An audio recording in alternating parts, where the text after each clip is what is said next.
Welcome to the Hey Joe Show. We have a special episode tonight coming to you live from Texas. Should we say where? No, probably not. No, probably should not. Texas is a big state. We should protect the innocent. And I wish we could turn around the cameras, but we won't because there's no way to do that without messing up what we've already set up. So right, we can't do that. But we do want to welcome you tonight. We don't want to mess up what we've set up. Welcome you tonight to the Hey Joe Show. We're excited to be here with a live audience. I tell you what, they can't see you, but they can hear you. So everybody, on the count of three, just make a lot of noise. 1, 2, 3. There you go. So that way they absolutely know there's a bunch of people here, and we're glad to this good congregation for allowing us to be here and for these teens to come on the Hey Joe Show live. And we're grateful that you're joining us tonight.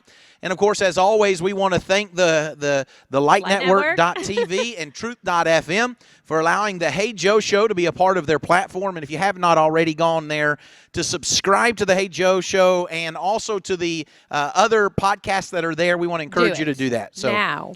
Right. Not now. Now you listen to us. Stay on this show right now. And then go do all that later. That's right. Right immediately You after really we're done. just tried to kick off people who were watching No, I live. corrected myself. They need to listen and then immediately go do. Very good, very good. Well, we have had a wonderful week traveling through Texas. We have. We've actually gone down to Austin. We've gone to Waco. And we're not going to tell where we're at now. We're not going to tell where we're at now in an undisclosed location in Texas. For those of you who know why we might be undisclosed, I'll just leave that hanging there. But we have really had a good time, had the opportunity to go to a men's mentoring conference. And one of the things that I enjoyed about it is I had the opportunity to have my 3 sons there. And, of course, you got to go to I guess you called it a Wonder Woman's conference. No, I didn't call it that. But I'm not sure what the ladies called that. But just a good time of Christian fellowship. And we are so grateful for the Lord's church. We're grateful for the friends that we have across the country. And we're grateful that we can honestly say that we're part of a big family. So, all right. So tonight, let's get into it. We actually are going to have some live interviews guests. They're not going to be dead guests. They're going to be live guests, right, on the show. Teenagers. And, of course, those of you who've been watching the Hey Joe Show for a while, you know we try to have teenagers on as often as we can because we want to know their perspective. Yes. And that means a lot to this show, to the format. So last week we introduced a concept. And, Erin, I believe that concept made you a little nervous. I'm just staring at you, You're just Joe. staring. She's not even staring. answering that one. And the reason is because we live in some times where when you dabble with difficult subjects, you run the risk of, I don't want to say upsetting people, but that's the case. That's it, right? And so the Hey Joe Show is always, we always strive to be culturally relevant with a biblical worldview. And so we're not going to being biblical. Right. We're not going to run away from difficult subjects just because they're difficult. It's not that we have all the answers. We believe that God has all the answers, and therefore our goal is to go back to His Word. And as long as we go back to His Word, then we don't have to run away from any of these subjects, no matter what goes on in society. Absolutely. So last week we introduced the concept of our response to injustice. We did. We introduced that. And we talked about the events of the summer with the rioting and the unrest that's taken place across America. And then we also talked about the events at the Capitol on January the 6th. Not July, January the 6th, right? And at the end of the day, and everything in between. And so what we basically did last week was built the case that humans respond to injustice. Now, here's the thing about an injustice. An injustice can be actually a real thing, or it can be the way you perceive it to be.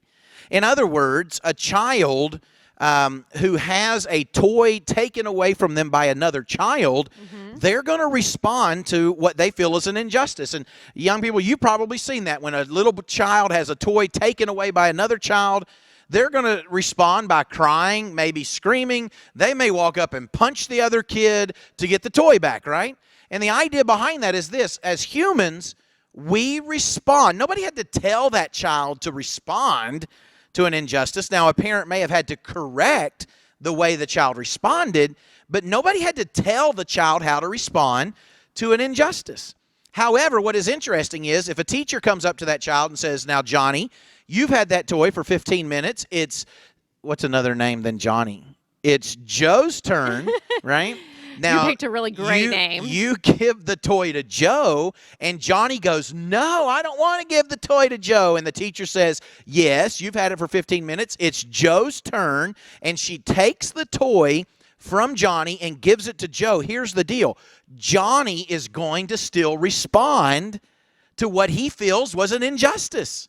It wasn't fair that the teacher took it away. It doesn't matter if it's his turn or not. I want the toy. And so the idea is this: sometimes what is perceived to be an injustice is actually not an injustice at all. But the reality is this: that doesn't change if the injustice is real or the injustice is perceived. The reality is we respond. And that's what we introduced last week. And we talked about the idea that we're trying to understand our response to injustice, but ultimately we want to understand it in light of the Scriptures. And so that's what our goal is tonight. And, of course, last week I introduced an article to you, and I put it out on the show notes. Those of you who go to thelightnetwork.tv, you could find the show notes there. And this article basically says this, that in rehabilitation of injuries, when an individual perceives that an injustice was done that directly related to their injury, that they actually struggle to recover more quickly. And sometimes the idea is this: it's not just a matter of physical recovery, it's a matter of psychological recovery, it's a matter of mental recovery, and perceived injustice actually can prolong pain, which is exactly, quite honestly, what we're seeing in society, is that when an injustice is left undealt with, that perceived pain continues. And so the question is then, does pain go away unless the injustice is dealt with? That's the question. Could it be a perceived or real injustice? Could it be either or? I believe so, because here's the deal. A perceived injustice still causes your blood pressure to go up. It still causes your heart rate to go up. It still causes your emotions to run. So I don't believe that it matters. So can something be both, perceived and real? Can it be perceived and real? Yeah, well, in the way I've it it can be real, but it can also not be. It can be, and of course, at the end of the day, whether it's an injustice or not is based upon your definition of injustice, right? So if but the point of the article is left undealt with causes you extra pain. The point of the article is that the psychological impact of perceived injustice prolongs pain. Right. So in order to deal with the pain, you're going to be better off to deal with the injustice. That's the point of it, right? Mm-hmm. So here's what we're going to do tonight. What are we going to do? Let's go ahead and bring in some of our guests, because the Hey Joe Show is only a 30-minute show. Like 10 minutes going over last week. Well, you got to recap before you can get where you're going. So how about this, Erin? Why don't I get you to give up your headphones and your mic? Goodbye, everybody. And I'll be off to the side. Michael, you're up first, man. Come on in. You put the headphones on, step up to this cool microphone, and join us on the Hey Joe Show. So I'll let Michael get situated there. Michael, how are you doing tonight? Can you hear me? Great. How are you doing, Joe? I'm doing well. Now, you know the mics. I know you know the mics because I know you deal with mics. You know, sometimes you got to eat the mic. Absolutely. So you know what that means. So that means you can't talk way back here because it changes things.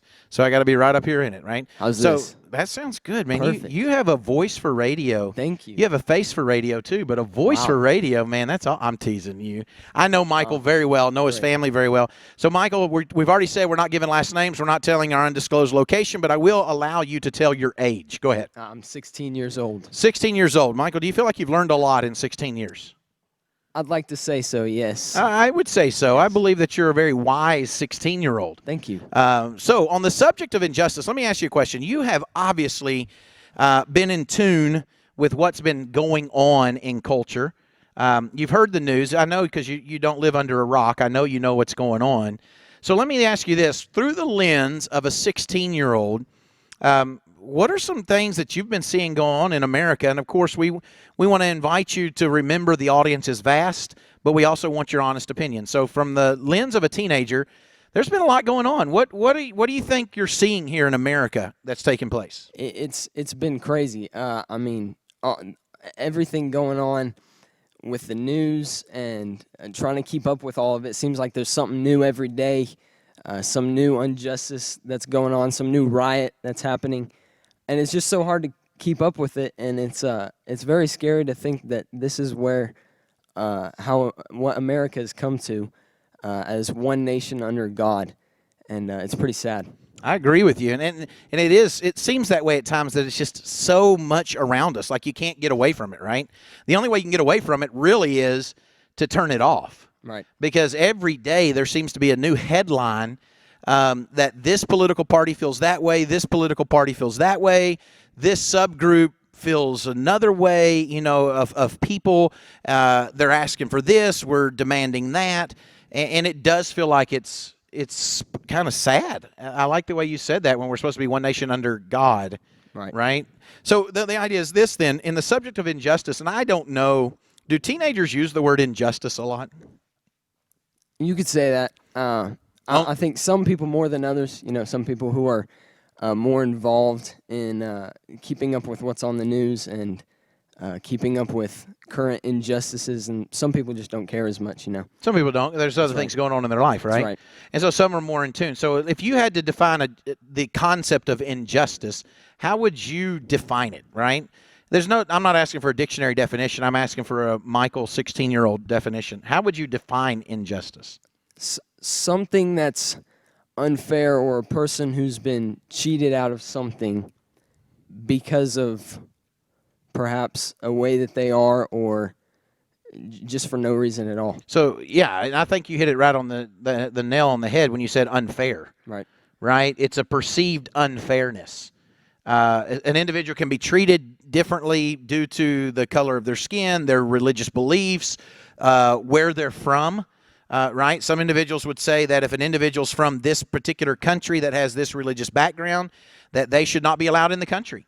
Right? Especially during a time period where terrorism is spoken of. And then other people look at that and say, wait a minute, you're lumping a whole group of people in with some bad apples. Right? And that's not fair. That's right. To do that, right? So the idea is an injustice can be defined as unfairness, mistreatment of individuals based upon something that is external, right? Might be real with that. But when it comes to dealing with an injustice, obviously that's what we want this show to be about, is the concept of how do we respond? We understand there is a response, right? We get mad. Perhaps we want to stand up, make our voices known. Perhaps some individuals want to march, hold up a sign. But the idea is this, that when it comes to dealing with injustice, how do you think most teenagers, and you can't speak for all of them, right? And we're going to bring on another teenager here in a second to get her opinion. But how do you think most teenagers feel like they should respond to an injustice? I think a lot of it depends on how they were raised, and the example that they've had through either their parents or just from friends or the media and the news and what they're seeing on the news. And but I hope that the majority of teens will respond out of a way that they feel that Christ would. So you already jumped the gun there, and we're going to get to that at the end. And by that, I mean this. You have just set a standard, right? But what I do want to introduce to you, and, of course, I'm not going to keep you forever because I do want to get our other guest in, is that your starting point, your background, your family, the way you were raised plays into your response. But then you also said the media can play into your response. And in all of that, I want to introduce a subject and maybe get your thoughts on it real quick, is the concept of it's possible to be wrong in your response. Just because that's the way your mama and your daddy taught you, just because that's the way your favorite media outlet tells you to respond, doesn't mean that the response is accurate. So in other words, you can be misled in your response. Do you agree with that? Disagree with that? Absolutely, I agree with it. Yes. Okay, so Definitely. so then the issue is this: what standard do I use to respond? Right. So if I've got to be careful not to use, well, my background says I should respond this way, and I say that across the board, right? So individuals who were raised being told all of their life that this group of people suppress that group of people, therefore this should be the outcome, they're going to process all of these news stories through that starting point. Does that make sense? Yes. But what about this? Of course, I'm from the South. I'm from the Southeast. Everybody knows I'm from the Southeast. And there is a stereotypical concept of the Southeast. What do you think? If you were to stereotype a guy who comes from the Southeast, what would you say? Maybe someone who's a little more rough around the edges. Thank you. Someone who's I'm sorry about that. Good-looking beard, you mean? Yeah, absolutely. Rough, yeah. Absolutely. Yeah, somebody who's maybe not as civil, which I think that's a terrible stereotype, but sometimes people think that way. Yeah. And you know what's funny to me is when I oftentimes hear the Southeast talked about, I rarely hear the Southeast talked about outside of the Civil War. Right. Outside of the Confederate flag.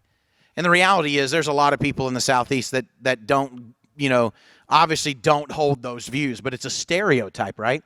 But let's say I am raised in the Southeast. I come from a background where that is my heritage and my education, and I believe then the reaction to an injustice should be based upon my background.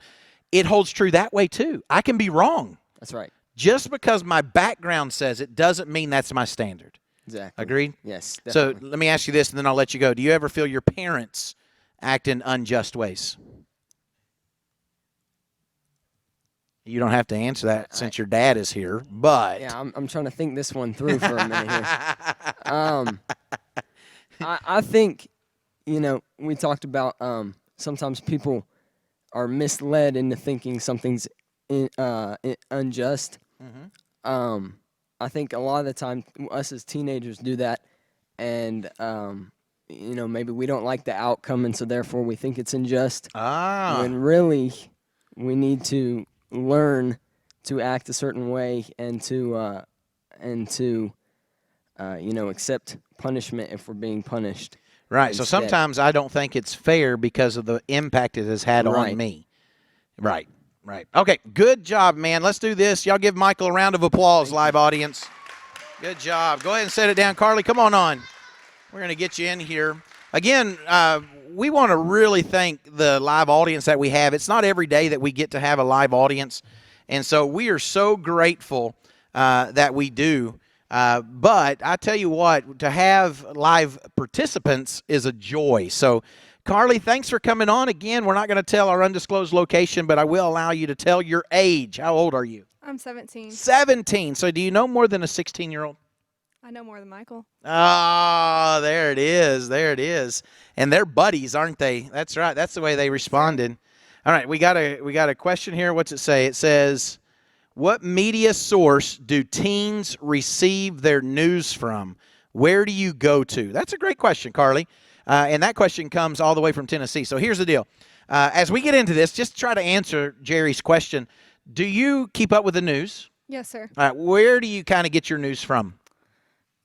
I get my news from a lot of different places. I listen to a lot of talk radio and stuff. Talk but radio, that's- local or national? Which one? Both. Both, okay. That's not where most of my friends Where does yours get go? Oh, where do they get theirs from? it. Usually from social media. So if it goes on social media and it's reported as news, then it's news. Obviously. True. Which goes to show you how much of an integral part social media is in the lives of all of us that shape our views, right? Mm-hmm. So can you imagine then taking certain views off of social media that it might actually impact the views that are shaped through social media? I've definitely seen that with my friends. Yeah. Of course, that's a whole nother segment at another time, so we won't go into censorship on social media. But, Carly, here we go. We're dealing with injustice today, okay? And, you, of course, you heard Michael's wonderful responses and the opening of the show the best that I could. But in your perception, you've dealt with injustice from an academic standpoint. It's my understanding that you are a well-researched, well-written 17-year-old on the subject of injustice, and actually you did a paper on it and did very well on that paper what I said. So tell me what your paper was about when it came to the subject of injustice.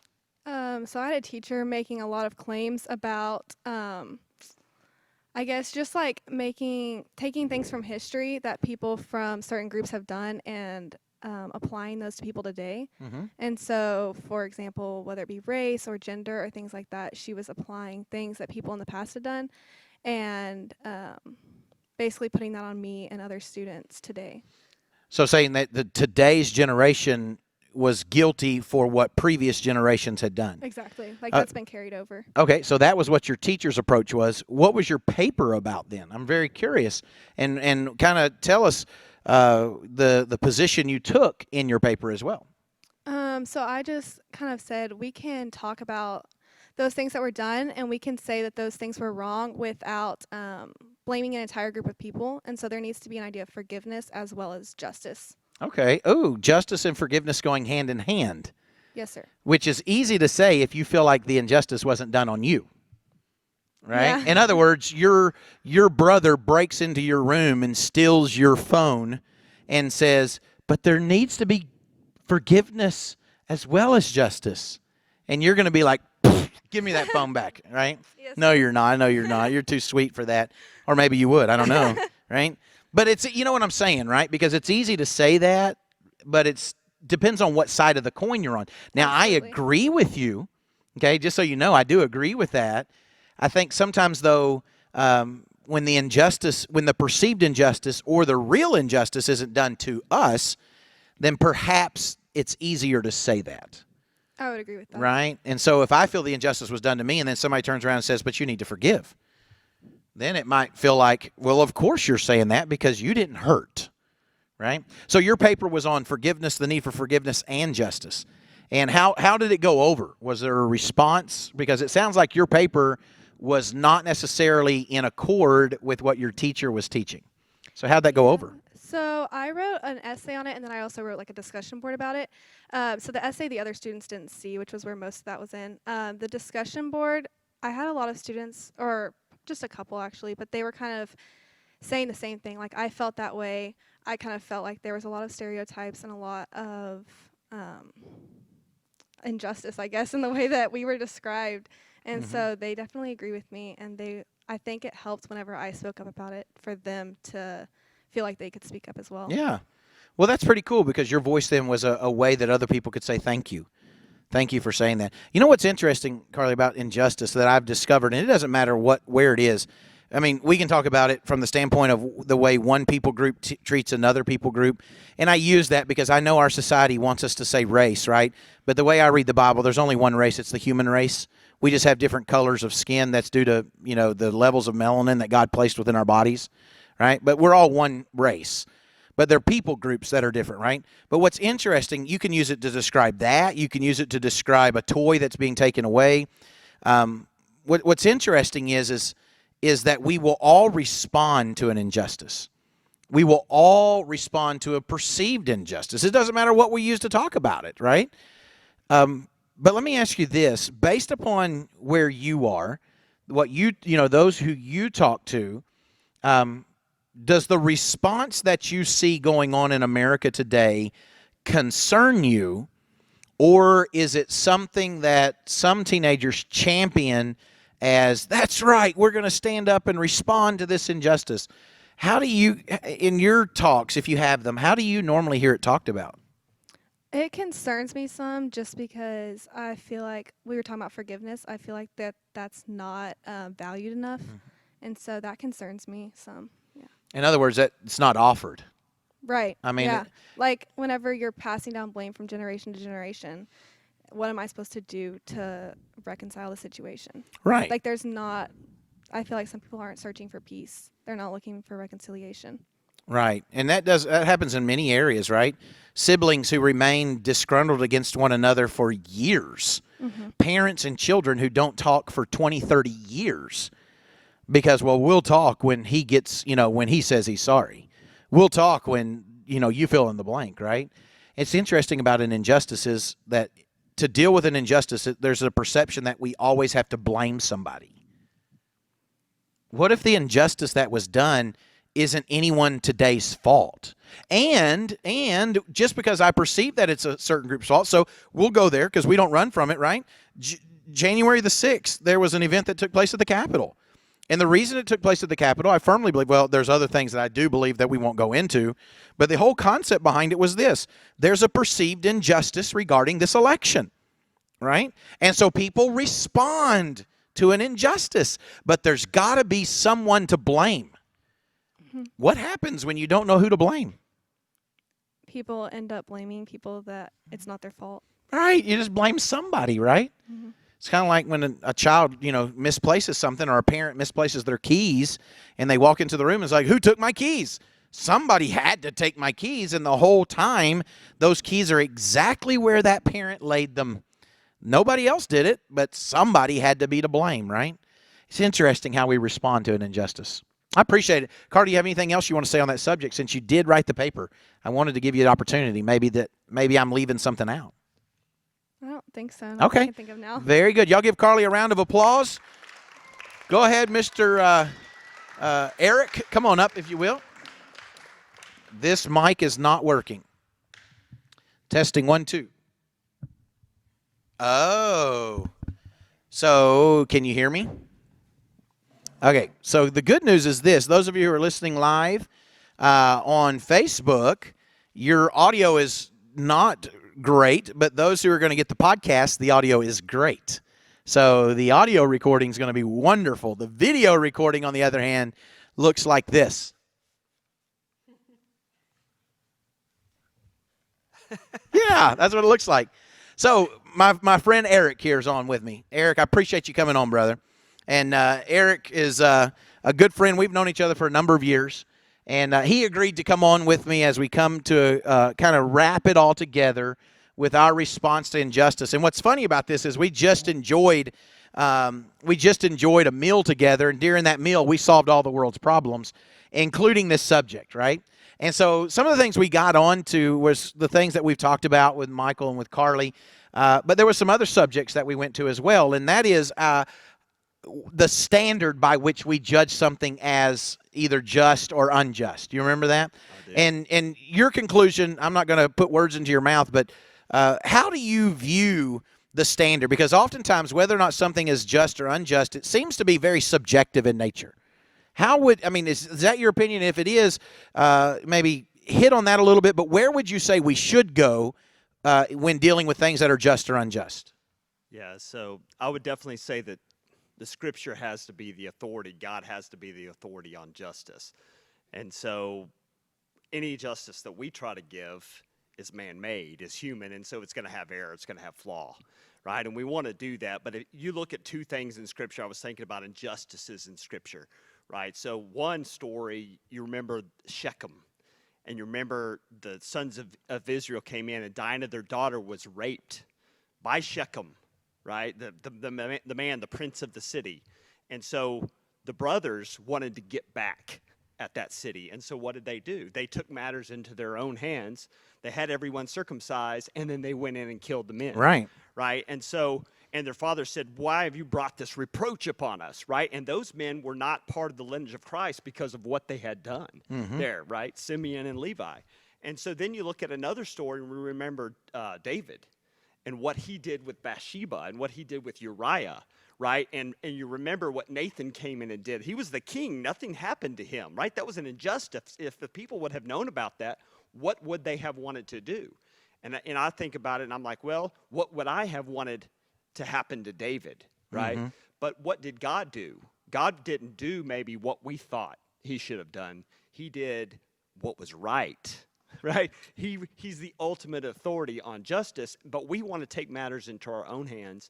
And just to kind of conclude with that thought, 1 Timothy, I'm preaching now, but 1 Timothy Get into it, brother. 2 says, just in the first couple of verses, I really think this is how we should respond, right? He says, first of all, then I urge that entreaties and prayers, petitions, and I would say petitions or prayers for injustices, right?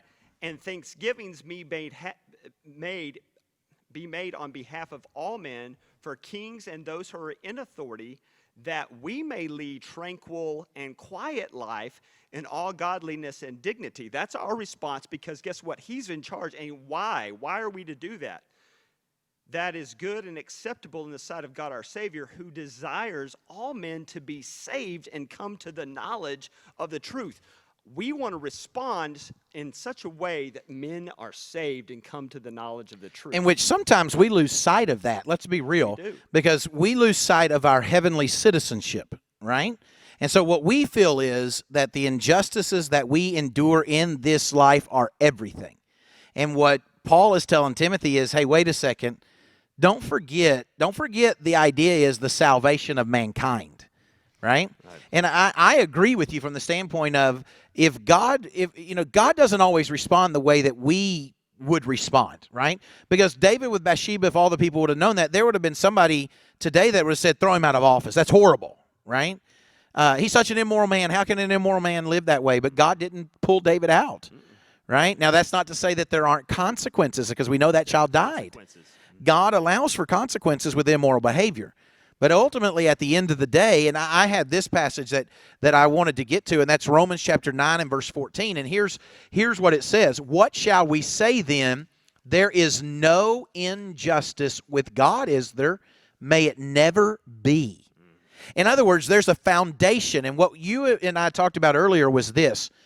With man, injustice is possible. With God, injustice is not even possible. So if we're going to use a standard, right, let's go back to the how do we know if something is unjust or not? Well, with God, it's not even possible for it to be unjust. But with man, it is impossible. So if I'm going to use those two standards, and you already said this, we've got to use God as our standard of what is unjust and what is just, right? Now, when I do that, then that means I have to step out of subjectivity. And I know we're getting to preaching, and the live audience is going, subjectivity, right? Subjectivity is not like subject predicate, right? It's not a sentence diagram in English. What that means is this. Mr. Eric can come on the Hey Joe show, and in the way that he's dressed, he says, oh, man, I look great, right? Look how good he looks.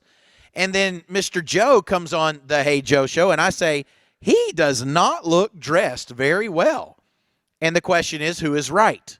Now, you would judge it based upon perhaps the way you feel about Mr. Eric, the way you like his shirt, and whether or not you're a vest person, right? But it's all subjective. In other words, it's not a standard, it's your opinion. Sometimes we base injustice on opinion, right? Because if I'm going to use God as my standard, then it's not based upon an opinion. It's based upon God's definition of injustice, right? And here's what I do know, because we are coming to a conclusion. I've already been given the 5-minute warning, right?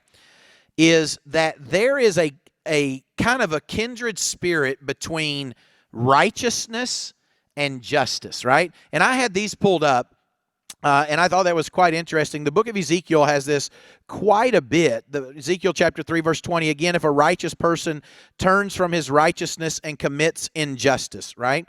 And it'll say that multiple times, chapter 18, verse 24, but when a righteous person turns away from his righteousness and does injustice.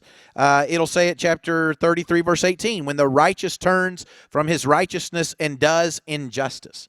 So in other words, unrighteousness and injustice go together in the eyes of God. Righteousness and justice go together in the eyes of God. So if I want to understand my response to injustice, number one, I've got to understand just because I perceive it that way doesn't mean it's that way. Number two, I've got to use God as my standard. But then there's this subject of, okay, well, then I've got to understand righteousness. So just you and I talking here. We don't have to get deep. What is righteousness? How would you tell a teenager, you're teaching a teenage class, what is righteousness? Just flow it off, whether it's a dictionary definition or not. What is it? I think it's keeping the commands of God, right? And we think about loving the Lord your God with all your heart, soul, mind, and strength, and love your neighbor as yourself, right? And if we did that, there would be a lot less injustice. Oh, well, yes, there would. In the world, right? And something else we touched on that I wanted to make sure we got was, the fact that we want justice when we when somebody does us wrong, right? When we're affected by that, or we want to get somebody back, but we don't want justice when it comes to us and what we've done wrong, right? Right. And thankfully, there in that verse that you read in Romans 9:14, the next verse says, I will have mercy upon whom I will have mercy. I will have compassion upon whom I will have compassion, right? And we love that when we are the guilty The party. recipient of that mercy, That's right? We want that, but that's to be our response for that as well. And But what about when somebody else did something wrong to us? Do we want God's mercy to go to them then? many times we No, want because our wrath to go, that's or right. our revenge. God's to go. vengeance will get That's right. them, but his mercy will get me. That's right. Right? And here's the good news. God knows perfect justice, and injustice is not a part of who he is. And you're absolutely right. Oftentimes, an injustice is based upon, was it against me or my people or my political views, right? Because then we cry for justice. But one of the things we talked about was we really don't want justice when it comes to the way God responds to us. Because if we got what we deserve, sin deserves death. And we don't want that. So we want forgiveness, but forgiveness is not justice. Think about what Christ did for us and how unjust that was, what happened to him. Right. Right? It wasn't But right. yet he did it so that he could give us the mercy and grace that we need. Right. And I heard it have said once that forgiveness is not fair. Yep. And it isn't fair. When you have to extend forgiveness to somebody when you had the wrong done to you, it is not fair. So if I'm going to understand then righteousness and justice walking hand in hand, what I've got to understand is God alone is the standard for righteousness.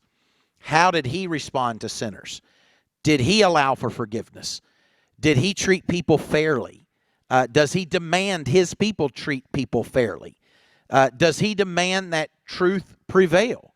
Does he demand that even in the eyes of truth not prevailing, right? And you mentioned it in there. Slaves who are enslaved, or the children of God under an oppressive ruler. You read that we're supposed to pray for those in authority, right? To live a quiet life. But that doesn't mean only when you like the people in authority. That's right. You read the book of Romans, and how were they to live under an oppressive Roman government? And the idea is this: it's not that in this life it's always going to be fair, but your response is always supposed to be righteous, regardless if you feel it was fair or not. And I think that draws the picture to it, right? Yep. That draws the conclusion to it. All right, so we got to wrap it up note. So I want to thank Michael and Carly and Eric for coming on tonight. And the live audience, thank you so much. Y'all on the count of three again, give it up. 1, 2, 3. All right. Those of you who are tuning in, I apologize, but I do promise this. The audio will be fixed after the fact, so the new video that will be uploaded will have the good audio on it, right? So anyhow, thank you for tuning in tonight. We want to invite you to check out our YouTube channel. If you haven't already done so, The Hey Joe Show, check us out at kyopublications.org. Thank you to the lightnetwork.tv. Thank you, truth.fm. Normally at this time, this is where I say, Erin, do you have anything else? But she has nothing else. So I will sign off and I will say good night. Please hang up and try again.